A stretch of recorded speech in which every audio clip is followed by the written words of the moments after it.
antisemitstaðurinn, hann verður samt ennþá bænari. Þannig að ef ég ætla mér að opna með bara ég hef sagt þeim að sko, ég kannski býði þeim forréttindum að ég þetta með allar athugasemdir sem komið fram í öllum löndum heimsins og svörin við öllum. Þannig að ég fagna því að fá fólk sem heimsóknir eru engin tegund til þess að skoða það í sameiningu. Það eru fullt af spurningum, við höfum takmarkaðan tíma, boðaður fundartími var reyndar að renna út. En ég ætla bara að óska eftir því að við lengjum fundinum 10 mínútur og við svörum spurningum eins lengi og við höfum þá tíma til. En að það verður vantilega að boða fljótlega til stofnunar tækninefndar og þess að þetta mál verður rætt ítarlega. En byrja hérna. Já. Mér langar til þess að leggja til þess að fundur áliti að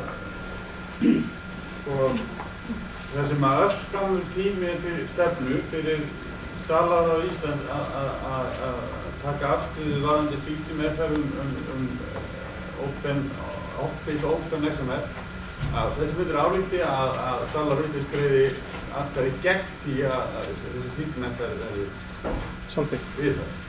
Ein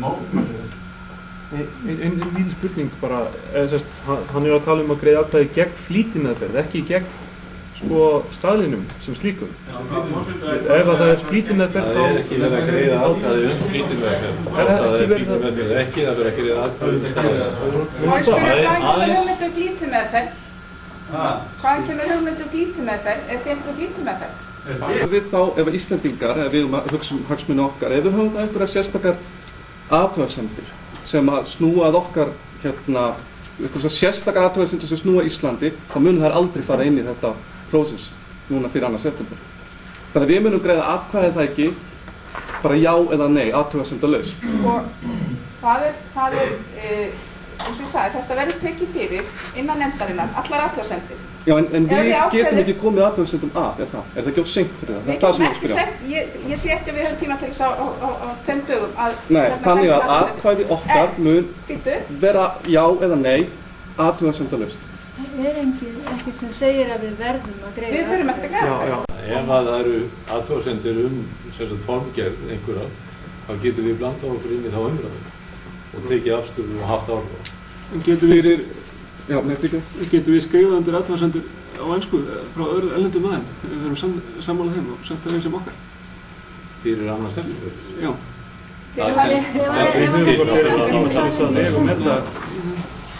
Það gerist ekkert fyrir 2. september. Ég ætlaði bara aðeins að tala með það að það er náttúrulega mjög jákvæmt að Microsoft sé að gefa frá sér þennan staðar og ekki búin að fara það að segja og að þetta sé afturvirkt þannig að það sé að lesa öll gömulformið. Hins vegar eins og sagt að þetta er 6.000 síðna plagg.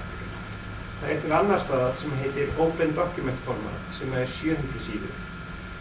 Og það sem er svolítið sorglegt er að ef að framtíðarskjöl munu verða skrifið samkvæmt einhverjum 6.000 síðna staðli þegar hægt er að skrifa jafngóð skjöl eftir 700 síðna staðli og fyrir einhver sem að vinnið á þessum sögum heimsins að það hlýtur að vera einfaldara fyrir ykkur ef það framtíðarskjöl því að ég reikna sem með að fólk sé að hætta að skrifa neitt það mun þetta áfram framtíðarskjöl verði skrifið eftir sem einföldustum og effektífustum staðum og ég lesið þennan staðar og það var maður sem fór í gegnum þennan nýja staðar og reyndi að afþjappa skjalinu breyta sjálfur, hann las sig í gegnum leiðbeiningarnar og honum tókst ekki að fá þetta Office, afsakið ég hef aldrei notað Microsoft vinkuna en það hefur verið mjög gleðilegt hvað það hefur verið alltaf auðvelt að opna slík skjöl sem að búa slíkum hugbúnaði undanfarandi ár en ég er hræddur að það verði breyting á því núna að hann opnaði, breytti þessi yfir í textaskjal breytti samkvæmt reglum þjappaði þessu aftur og þessi Office hugbúnaði hann ekki lesið skjalið þess Róði að þá við gera leitt en ég ætla að stykka þennan punkt mjög úr þessu. Það Tryggvi hefur óskað eftir að fá að taka til máls. Hann hefur safnað sínum athugasemdum. Þetta við hann verið ekki mjög langorðan. Síðan ætla ég að bjóða Sveini að eiga síðustu orðin í þessari umræðu og býðum svo Guðbjörg að fara yfir það hvað mun gerast næst. Það gefur explicit leyfi fyrir sínum patentum í þessum staðum sem er mjög gott. En hins vegar, ef að við tökum ákveðum að implementera bara hluta af staðnum, þá höfum við ekki leyfi, það er ekki gefið implicit leyfi, það er gefið explicit leyfi. Þannig að ef að einhver notar þennan staðan og bara út af hann, þá er hann á hann á hættu að brjóta patent. Það gerir að vísu open document ekki og gerir format 1. Ég held að það sé svona, ef að það er einhver spurning það að maður sé að brjóta patent, þá á maður ekki að taka upp staðan. Ef að það verður resolverað, þá hljóða þetta kannski öðruvísi. Eitt af því sem að ISO leggur fram sem grundvöld fyrir því að taka upp staðan er það sé búið að implementera. Eftir því sem að netverjar segja, og það hefur nú ekki alveg, það er ekki allir sammála því, en það hefur komið upp sem sagt að búa til skjal í Office, breyta því í texteditor og þjappa því aftur og opna það, og þá fær maður svona einn ákveðin fingur í loftið og jafnvel critical catastrophic failure. Og það er kannski ekki meðmæli með því að Office-umbúnaðurinn fari eftir staðnum. Ég er mjög sáttur við það að Microsoft skuli boða til þessa. Ég held að þetta muni verða svona svipað eins og 1999, það muni verða geipileg vinna næstu 1-2 árin og svo muni þetta loknast út af sem róleitum og tegja til Office. Hvers vegna ætti nokkur að nota OXML sko í annað heldur en svona gagna fornleifafræði? Fyrir ný skjöl þar að segja. Fyrir ný skjöl þar að segja.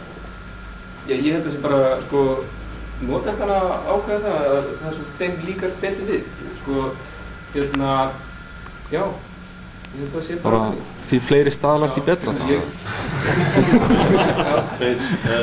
Þetta verður lífleg nefnd sem að ræðir þetta mál vetur næstalega og það verður að vanda vel til valsins á þeim sem að þar sitja. Það er að vanda vel til valsins á formanni nefndarinnar